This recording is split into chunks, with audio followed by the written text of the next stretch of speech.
Friends, நாம் சொரக்காய் தயிர் பச்சடி செய்ய போகிறோம். அதுக்கு சொரக்காயை நல்லா க்ளீன் பண்ணிவிட்டு இந்த மாதிரி குட்டி குட்டியாக கட் பண்ணி வச்சுக்கணும். அதை ஒரு சட்டியில் போட்டு நல்லா தண்ணி ஊற்றி வேக வைக்கணும். இப்போ அடுப்பில் வச்சாச்சு. சொரக்காய் நல்லா வேகட்டும். மூடி போட்டு நல்லா வேக வைப்போம். சொரக்காய் வேகிறதுக்குள்ள நம்ம இந்த தேங்காய் அரைச்சிக்கலாம். தேங்காய் கூட 3 பச்சை மிளகாய், கொஞ்சம் கடுகு போட்டு நல்லா நைஸாக அரைக்கணும்.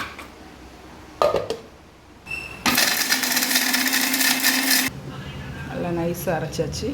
அதை வேறு பாத்திரத்தை மாற்றிக்கலாம். தேங்காவை நல்லா நைஸாக அரைச்சாச்சு. அதை ஒரு கிண்ணத்துக்கு மாற்றிக்கலாம். அரைச்ச தேங்காய் விழுத ஒரு கிண்ணத்தில் மாற்றியாச்சு. வெந்துருச்சு. கொஞ்சம் உப்பு போட்டுக்கோங்க.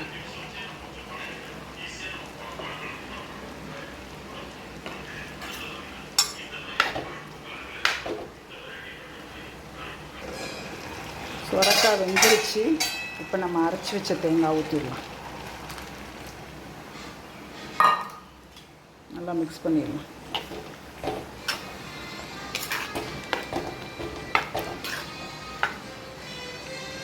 கொஞ்ச நேரம் அப்படியே அடுப்பில் இருக்கட்டும்.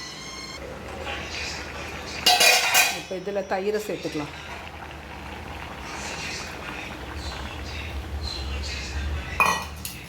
எல்லாத்தையும் நல்லா மிக்ஸ் பண்ணிடுங்க.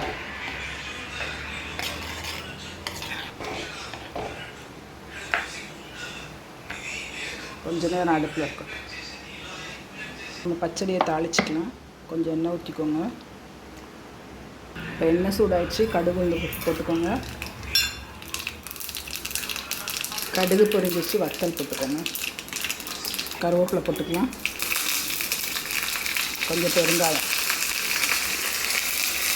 இப்போ அடுப்பை ஸ்டாப் பண்ணிடலாம். தாளித்து தான் இதில் சொரக்காய் கொட்டிடலாம்.